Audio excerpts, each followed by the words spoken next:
kamu kembalikan roh Pancasilaku. Kembalikan roh Pancasilaku. Sudah sekarat.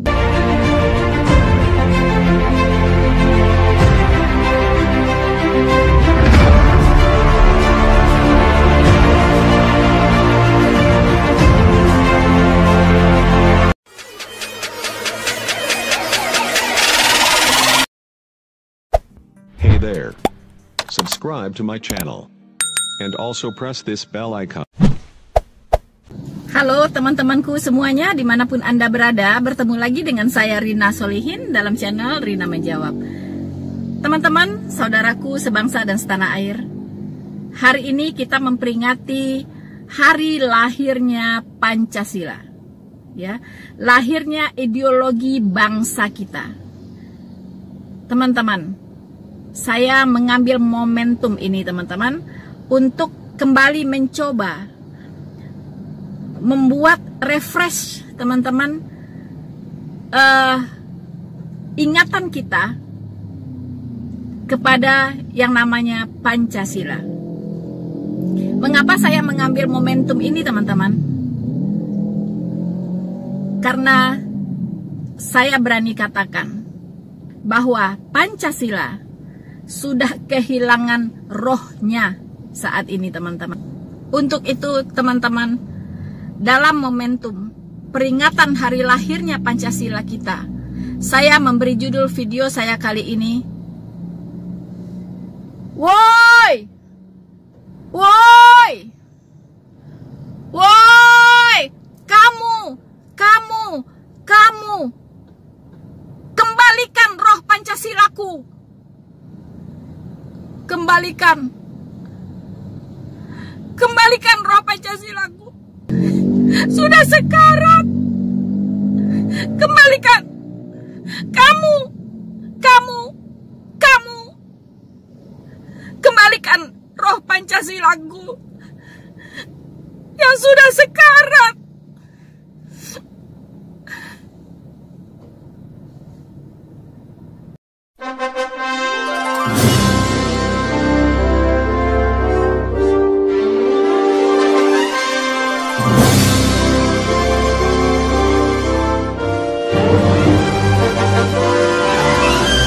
Saudara-saudaraku yang terkasih di dalam Tuhan dimanapun Anda berada, saudara-saudaraku sebangsa dan setanah air, maafkan kalau kali ini saya sangat emosional teman-teman,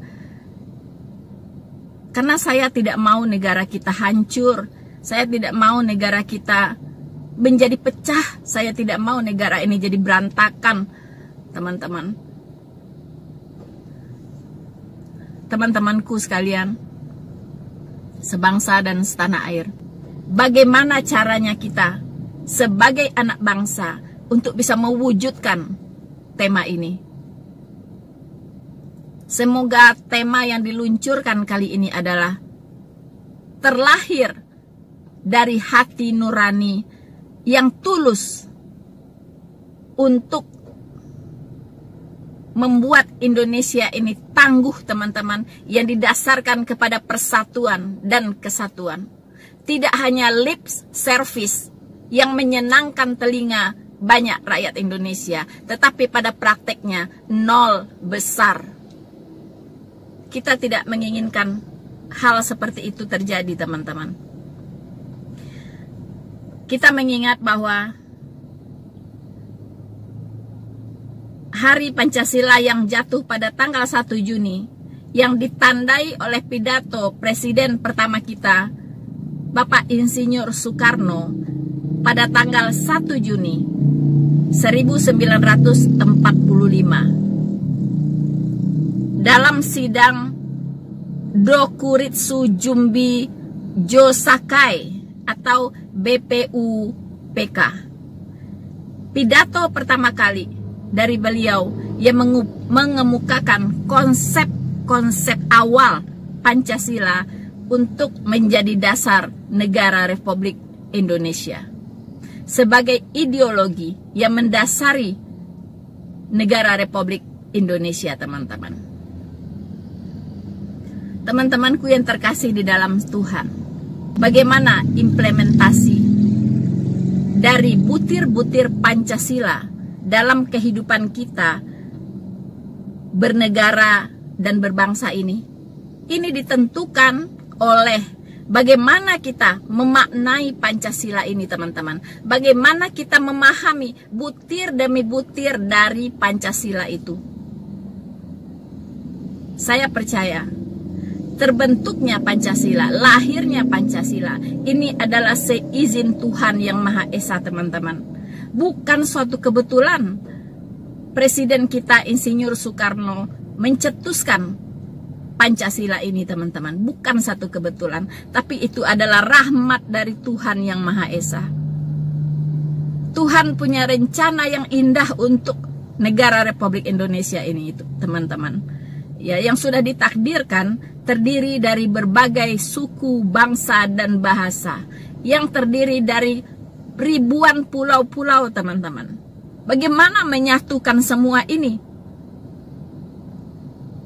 kalau tidak ada Pancasila?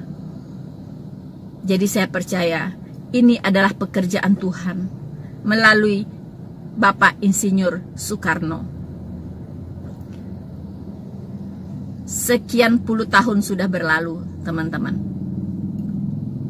Tapi kesini-kesininya nilai-nilai Pancasila terlihat begitu terkikis, teman-teman. Ya, terkikis dari dada anak bangsa. Kita sangat miris melihat ketika anak-anak sekolah ditanya tentang Pancasila, banyak yang tidak hafal, teman-teman. Banyak yang tidak hafal. Banyak ditanya tokoh-tokoh pendiri bangsa, banyak yang tidak tahu. Kalau ditanya artis-artis terkenal, mereka tahu, teman-teman. Tapi kalau ditanya siapa bapak-bapak pahlawan bangsa kita yang sudah gugur untuk negeri ini, itu sudah mulai hapus dari pikiran mereka, teman-teman. Kenapa? Karena tidak ada yang namanya edukasi ke arah sana. Ya, tidak ada lagi estafet pengetahuan sejarah yang benar kepada anak-anak kita. Tidak ada lagi estafet ideologi yang dilakukan, yang ditanamkan kepada mereka. Sementara Pancasila ini adalah ideologi bangsa kita. Dan mirisnya, banyak anak-anak hari ini, bahkan generasi-generasi mudanya, teman-teman, itu tidak lagi berkiblat kepada ideologi bangsa ini, teman-teman, tapi berkiblat kepada ideologi asing yang masuk dibawa ke negara ini, yang tidak sesuai dengan kondisi dan situasi bangsa kita. Mereka lebih mengenal ideologi asing. Mereka malah berpihak kepada ideologi asing. Tapi mereka mengenyampingkan, bahkan menolak yang namanya ideologi bangsa sendiri, yaitu Pancasila. Ini sangat menyedihkan. Mau dibawa kemana bangsa ini jika demikian keadaannya, teman-teman? Mari kita segarkan kembali ingatan kita, teman-teman, kepada dasar negara dan ideologi negara kita, Pancasila. Dan bagaimana cara kita mengaplikasikannya di dalam kehidupan kita, dalam berbangsa dan bernegara, ini sangat-sangat penting. Jika negara ini ingin tetap utuh, maju di dalam persatuan menuju Indonesia yang tangguh, teman-teman. Untuk itu, saya akan membahas butir demi butir kandungan dari Pancasila yang harus kita pahami baik-baik, teman-teman. Dan ini bisa kita ajarkan kepada anak-anak kita. Kita bisa sosialisasikan di tengah-tengah lingkungan kita, teman-teman. Supaya apa? Supaya negara ini tetap eksis. Saudara-saudaraku yang terkasih di dalam Tuhan, tentunya kita semua, saya harapkan ya, kita semua sudah hafal teman-teman, apa bunyi dari 5 sila yang merupakan ideologi bangsa kita. Ini wajib, ya, ini wajib teman-teman. Sama wajibnya Anda menghafal ayat-ayat sholat teman-teman. Ya, sama wajibnya Anda menghafal rukun iman. Sama wajibnya teman-teman. Ya, ini harus hafal. Setiap anak bangsa harus hafal butir-butir dari Pancasila. Jika ada kebetulan yang tidak hafal, maka saya akan mengingatkan kali ini. Ya, supaya tidak lupa lagi teman-teman, dan mengerti apa sih dasar negara kita, apa sih ideologi bangsa kita, supaya tidak khamir ya dengan ideologi-ideologi asing yang masuk ke negara ini. Teman-teman, saya ingin buktikan bahwa setiap butir-butir dari Pancasila itu tidak bertentangan dengan ajaran Tuhan yang Maha Esa, teman-teman. Makanya poin pertama atau butir pertama, ketuhanan yang Maha Esa diletakkan yang paling atas, yang paling utama, teman-teman. Ya, jadi ini bukan satu kebetulan. Ini ada pekerjaan Allah sendiri di sini, ya, yang ada campur tangan Tuhan sendiri di sini, teman-teman. Bukan satu kebetulan. Mengapa ketuhanan yang Maha Esa diletakkan sebagai sila pertama? Karena ketuhanan yang Maha Esa inilah yang akan mendasari butir-butir berikutnya, teman-teman. Keempat butir berikutnya. Tanpa ketuhanan yang Maha Esa, butir-butir berikutnya ini impossible untuk bisa dijalankan. Saudara-saudaraku sebangsa dan setanah air, 5 butir dari Pancasila itu kita harus hafal, teman-teman. Semua yang merasa dirinya adalah warga negara Republik Indonesia harus, wajib, kudu hukumnya untuk menghafal yang namanya butir-butir dari Pancasila mulai hari ini. Untuk itu kita akan melihat satu persatu apa kandungan dari butir-butir dari kelima sila ini, teman-teman. Pertama, ketuhanan yang Maha Esa. Kedua, kemanusiaan yang adil dan beradab. Ketiga, persatuan Indonesia. Keempat, kerakyatan yang dipimpin oleh hikmat kebijaksanaan dalam permusyawaratan dan perwakilan. Yang kelima, keadilan sosial bagi seluruh rakyat Indonesia. Jika Anda sudah hafal kelima sila ini, jangan hanya hafal kosong tanpa Anda pahami apa makna dari butir-butir ini satu persatu, teman-teman.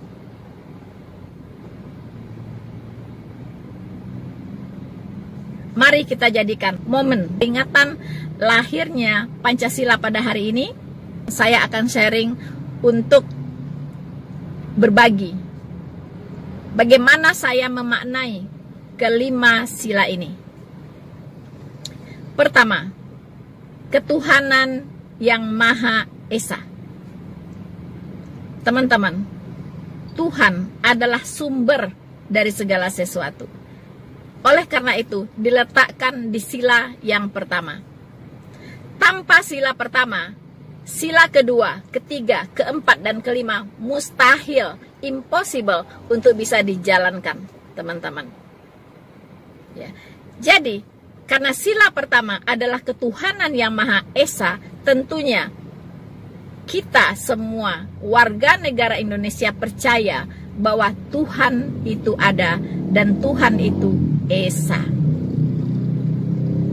Bukan itu saja, tetapi kita tahu bahwa sila-sila berikutnya, sila kedua, sila ketiga, keempat, dan kelima itu berdasarkan kepada ajaran daripada Tuhan yang Maha Esa. Artinya sila-sila ini tidak bertentangan dengan ketetapan-ketetapan Tuhan atau pengajaran-pengajaran dari Tuhan yang Maha Esa itu. Untuk itu, saya akan buktikan teman-teman bahwa Pancasila sangat-sangat alkitabiah. Ketuhanan yang Maha Esa ini adalah sebuah kebenaran. Karena Allah itu Esa adanya. Tidak 2, tidak 3, tidak 4, dan seterusnya. Tapi Allah itu adalah Esa, satu-satunya Allah yang harus disembah oleh umat manusia.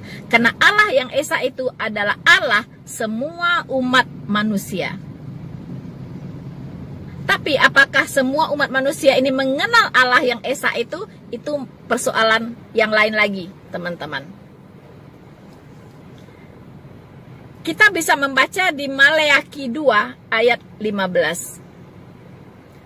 Bukankah Allah yang Esa yang menjadikan mereka daging dan roh? Artinya, pencipta kita itu adalah Allah yang Maha Esa. Pencipta seluruh umat manusia ini adalah Allah yang Maha Esa. Kitab Taurat dan Injil dan kitab para nabi mengajarkan Allah yang Maha Esa. Kita tahu bahwa Musa itu pun sudah mengingatkan bangsa Israel bahwa Tuhan Allah kita adalah Esa. Jadi saudara-saudaraku sebangsa dan setanah air, ketuhanan yang Maha Esa itu benar adanya dan sangat alkitabiah. Jadi saya serukan, tidak ada orang Kristen yang anti Pancasila. Ya, tidak ada yang anti Pancasila. Karena itu sangat sejalan dengan iman kekristenan. Teman-teman, kita lanjut kepada sila yang kedua. Sila kedua, kemanusiaan yang adil dan beradab. Bukan hanya adil, tapi beradab. Keadilan yang beradab, teman-teman. Ya, kita tahu bahwa Tuhan sangat mencintai yang namanya keadilan. Karena Tuhan itu sendiri maha adil, teman-teman. Tuhan itu maha adil. Jadi dia sangat mencintai keadilan yang beradab. Teman-teman, kita akan baca Ulangan 16 ayat 19. Tuhan berkata, janganlah memutarbalikkan keadilan. Janganlah memandang bulu. Janganlah menerima suap. Sebab suap membuat buta mata orang-orang bijaksana dan memutarbalikkan perkataan orang-orang yang benar. Jadi, keadilan itu penting. Ya. Kemanusiaan yang adil dan beradab artinya harus memandang sama semua manusia. Tidak boleh membeda-bedakan, tidak boleh diskriminasi. Ya, semua rakyat Indonesia setara di depan hukum. Semua rakyat Indonesia punya hak dan kewajiban yang sama terhadap negara. Ini harus dicatat.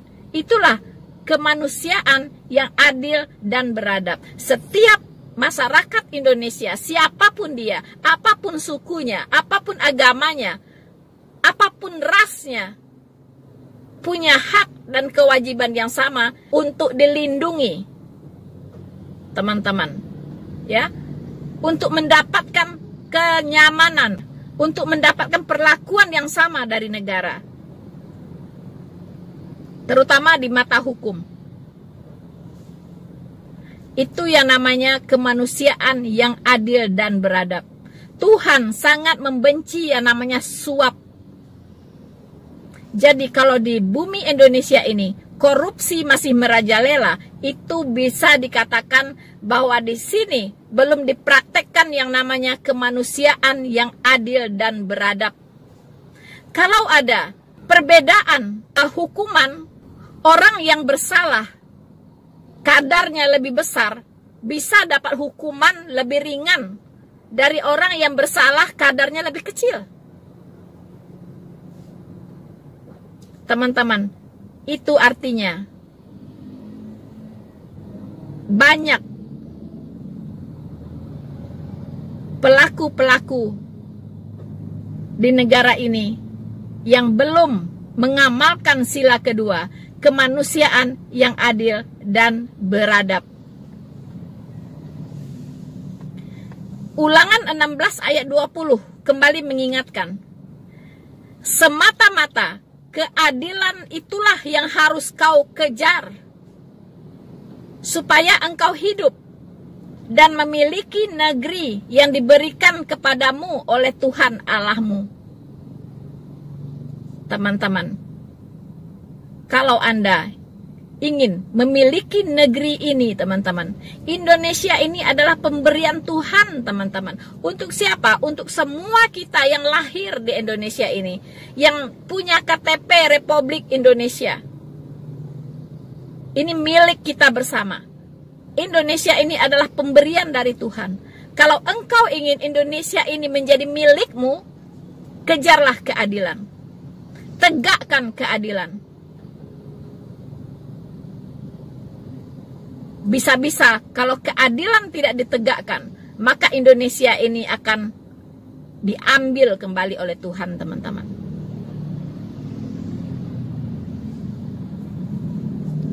Saudara-saudaraku yang terkasih di dalam Tuhan, Tuhan yang Maha Esa itu sangat mencintai keadilan. Tanpa keadilan tidak ada persatuan. Inilah dia, sila yang ketiga, persatuan Indonesia.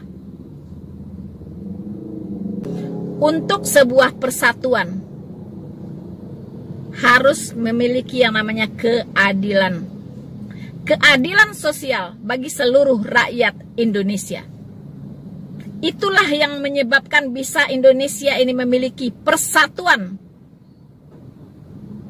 Persatuan Indonesia. Persatuan ini harus didasari oleh yang namanya keadilan dan kedamaian, teman-teman. Tanpa keadilan tidak ada kedamaian. Tanpa kedamaian tidak ada persatuan. Camkan itu, teman-temanku. Jadi, Tuhan sudah mengingatkan di Yesaya 32 ayat 17. Di mana ada kebenaran, di situ tumbuh damai sejahtera. Dan akibat dari kebenaran ialah ketenangan dan ketentraman untuk selama-lamanya. Karena hidupnya tenang, karena hidupnya damai, semua menikmati keadilan, maka disitulah akan ada persatuan. Teman-teman, di 1 Korintus 1 ayat 10 mengajarkan kita bahwa kita harus sehati sepikir, erat bersatu, supaya jangan ada perpecahan. Sehati sepikir artinya kita harus berkiblat kepada satu dasar dari negara kita, satu ideologi bangsa kita, yaitu Pancasila. Jadi di dada setiap bangsa Indonesia, siapapun Anda, harus ada Garuda Pancasila, teman-teman. Bukan yang lain. Harus ada merah putih. Bukan biru putih, bukan. Ya, merah putih. Bukan hijau merah, bukan. Bukan merah kuning hijau, bukan. Merah putih. Itu harus ada di dada Anda.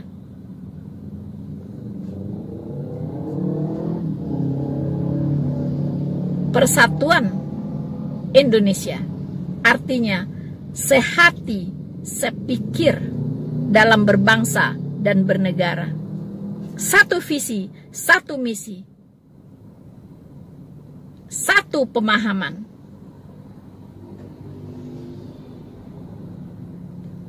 Saudara-saudaraku yang terkasih di dalam Tuhan, tidak ada persatuan tanpa sehati dan sepikir. Untuk itulah adanya haluan negara kita, supaya kita punya satu haluan yang membuat kita sehati, sepikir. Saudara-saudaraku sebangsa dan setanah air dimanapun Anda berada, tadi dikatakan, di mana ada kebenaran, di situ tumbuh damai sejahtera. Dan akibat kebenaran ialah ketenangan, ketentraman untuk selama-lamanya.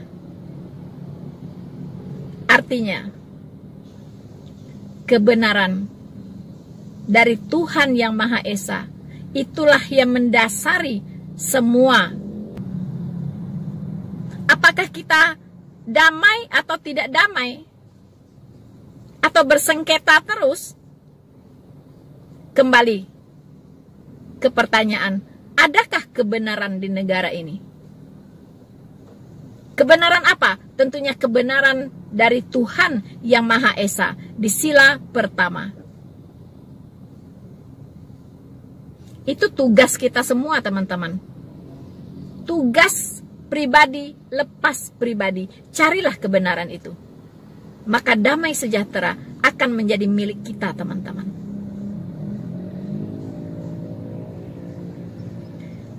Saya bacakan di Imamat 19 ayat 18. Jangan engkau menuntut balas, dan janganlah menaruh dendam terhadap orang-orang sebangsamu, melainkan kasihilah sesamamu manusia seperti dirimu sendiri. Akulah Tuhan. Pesan Tuhan, teman-teman, kasihilah manusia seperti dirimu sendiri. Sudahkah Anda mengasihi orang lain seperti dirimu sendiri? Silahkan dijawab, teman-teman. Atau jangan-jangan engkau hanya mengubar-ngubar kebencian di mana-mana, membangkit-bangkitkan amarah di mana-mana.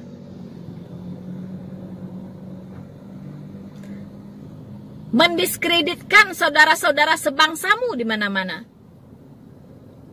Menimbulkan perpecahan di mana-mana.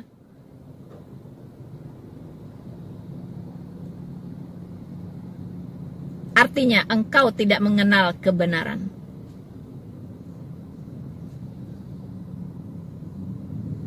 Teman-teman, tinggalkan orang-orang yang demikian.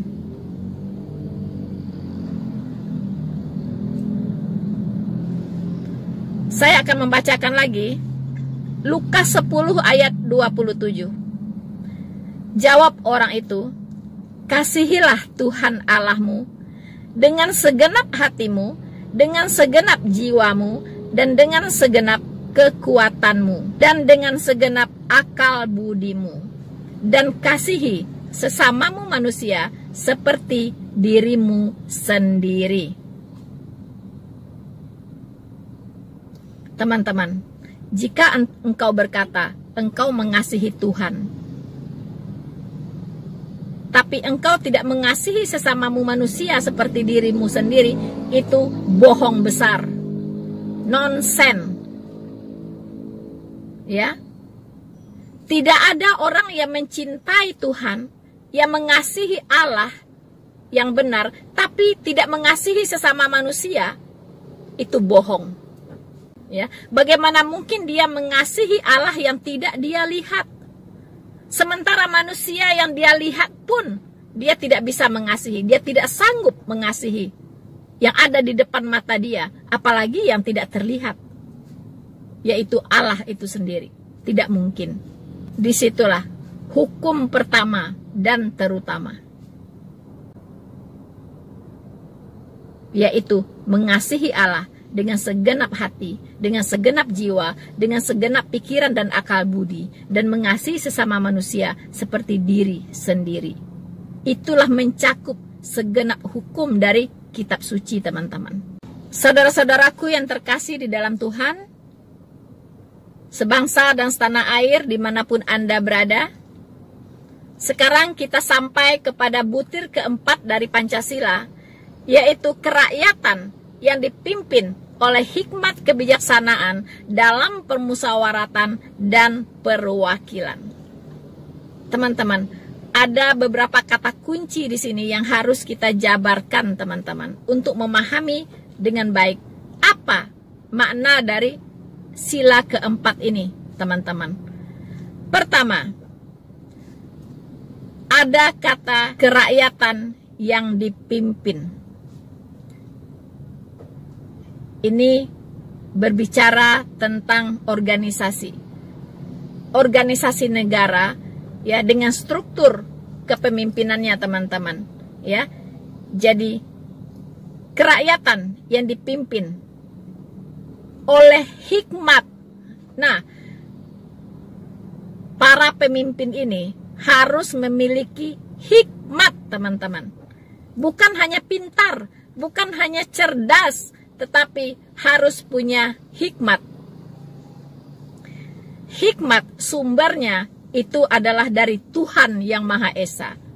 Lagi-lagi kembali ke sila pertama, teman-teman. Sumber dari segala hikmat itu dari Tuhan yang Maha Esa. Dan tidak cuma hikmat, teman-teman, tapi hikmat kebijaksanaan, ya, hikmat yang bijaksana, teman-teman. Wow, ini pemahamannya dalam sekali, ya. Hikmat kebijaksanaan luar biasa dalam permusyawaratan dan perwakilan, ya.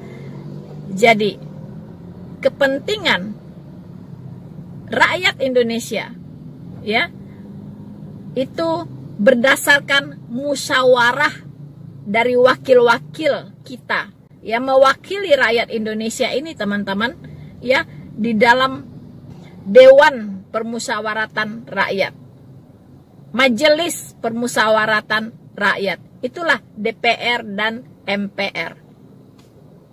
Wakil-wakil kita duduk di sana, teman-teman, untuk memusyawarahkan segala sesuatu demi kepentingan dari rakyat Indonesia. Dan mereka-mereka inilah yang harus punya hikmat dan kebijaksanaan dalam memutuskan segala sesuatu. Apa itu hikmat? Ini penting. Gampang untuk diucapkan, tapi kalau tidak tahu apa artinya, apa maknanya, apa itu? Benda apa itu hikmat ini? Itu sayang sekali, teman-teman. Bagaimana Anda bisa berhikmat sementara Anda tidak tahu apa itu hikmat? Saya akan membacakan Ayub, ya, 28 ayat 28. Wow, indah sekali, mudah diingat, ya. Tetapi kepada manusia ia berfirman. Ia itu adalah Tuhan, ya. Tetapi kepada manusia Tuhan berfirman, teman-teman. Sesungguhnya takut akan Tuhan itulah hikmat, dan menjauhi kejahatan itulah akal budi. Teman-teman, takut akan Tuhan itulah hikmat, teman-teman. Apa artinya takut akan Tuhan? Yaitu takut berbuat dosa. Takut berbuat dosa. Kemudian, dan menjauhi kejahatan, itulah akal budi. Jadi, teman-teman, orang-orang yang berhikmat dan berakal budi, orang-orang yang takut akan Tuhan, dan orang-orang yang menjauhi kejahatan. Jika tidak demikian, mereka tidak layak untuk menjadi wakil kita di Majelis permusyawaratan rakyat atau di Dewan Permusyawaratan Rakyat. Teman-teman, bermusyawarah itu artinya bersepakat untuk mengambil sebuah keputusan. Saudara-saudaraku sebangsa dan setanah air dimanapun Anda berada, di dalam permusyawaratan itu tentunya banyak masukan-masukan yang harus ditampung, teman-teman. Iya kan? Para wakil kita harus mendengarkan masukan-masukan dari rakyatnya. Kemudian mereka mempertimbangkan hal itu dengan menggunakan hikmat, dengan penuh hikmat dan menggunakan akal budi mereka. Maka dari situlah ya akan ada kesepakatan untuk menghasilkan sebuah produk hukum yang berpihak kepada rakyat. Bukan berpihak kepada kelompok tertentu. Bukan hukum-hukum yang berdasarkan pesanan. Atau bukan hukum-hukum berdasarkan order. Saya ingatkan betul-betul. Anda-anda yang bercokol, yang sudah dipercayai oleh rakyat Indonesia, yang sudah dipilih, dan sekarang duduk di Dewan.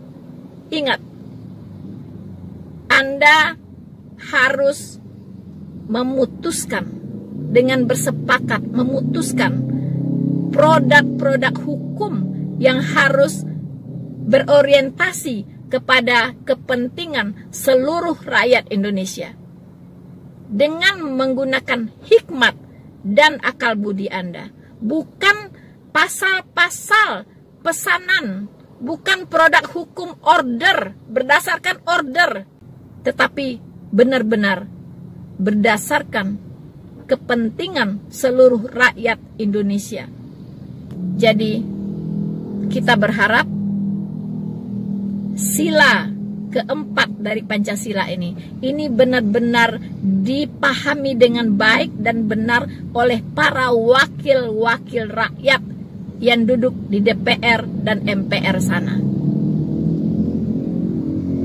Tanggung jawab Anda itu langsung kepada Tuhan, bukan kepada manusia. Tapi ingat, apa yang Anda tabur akan Anda tuai. Mungkin bukan Anda yang menuai, tetapi keturunan-keturunan Anda itu akan membayar harganya. Pikirkan, setiap tindakan harus berorientasi kepada kepentingan seluruh rakyat Indonesia. Hindari pasal-pasal pesanan. Hindari memproduksi produk-produk hukum berdasarkan order. Saudara-saudaraku sebangsa dan setanah air dimanapun Anda berada, sekarang kita sampai kepada butir sila yang kelima, yaitu keadilan sosial bagi seluruh rakyat Indonesia. Saya katakan, Tuhan Yang Maha Esa sangat mencintai keadilan. Karena sifatnya yang maha adil, teman-teman. Tuhan sangat membenci yang namanya ketidakadilan. Tuhan sangat membenci yang namanya pilih kasih. Tuhan sangat membenci yang namanya memandang bulu. Tuhan sangat membenci yang namanya orang-orang yang menerima suap.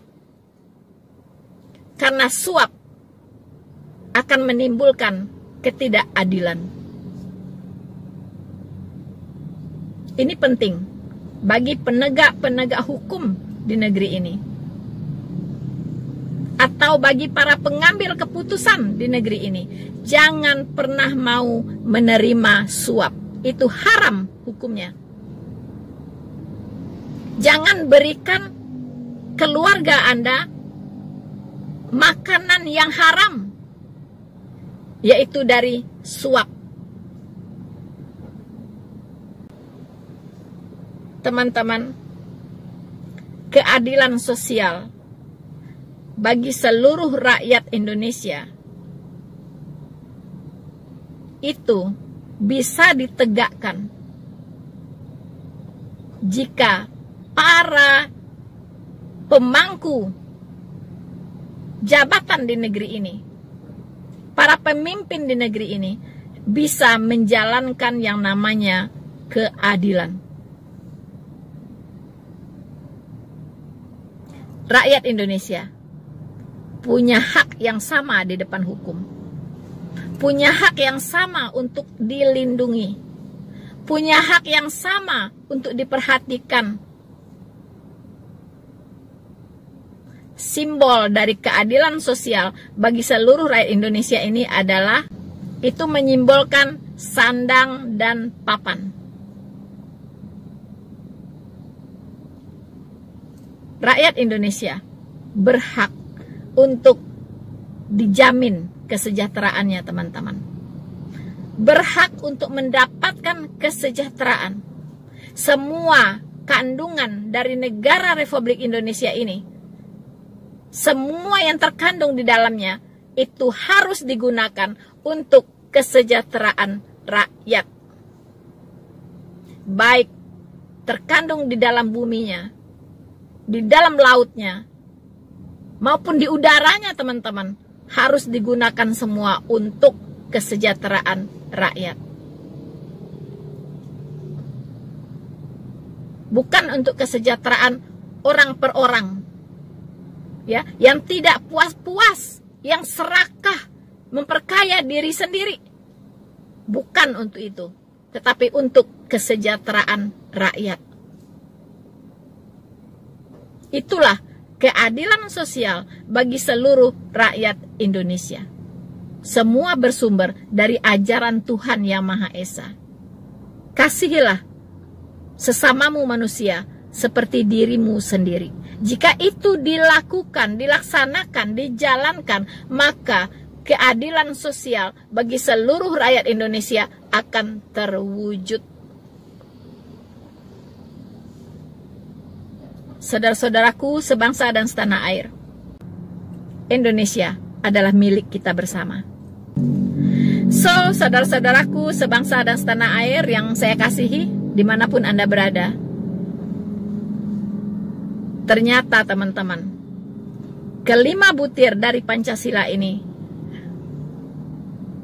terakumulasi semuanya di dalam dua hukum Allah, yaitu hukum dari Tuhan Yang Maha Esa, yaitu kasihilah Tuhan Allahmu dengan segenap hatimu, dengan segenap jiwamu, dengan segenap pikiranmu, dan dengan segenap akal budimu. Vertikal. Hablum minallah. Vertikal. Itulah hukum yang pertama. Kemudian hukum yang kedua, kasihilah sesamamu manusia seperti dirimu sendiri. Hablum minannas. Hablum minannas. Mengasihi Tuhan. Hablum minallah. Ya. Mengasihi sesama manusia. Hablum minannas. Kalau Anda tarik garis tanda salib, teman-teman. Salib adalah simbol dari kasih Allah yang maha sempurna. Teman-teman, saya percaya ketika kita mengerti makna dari butir-butir Pancasila sebagai landasan negara kita, sebagai ideologi bangsa kita, teman-teman, maka kita akan mampu untuk mempraktekannya. Kita akan mampu untuk mengimplementasikannya di dalam kehidupan kita sehari-hari dalam berbangsa dan bernegara.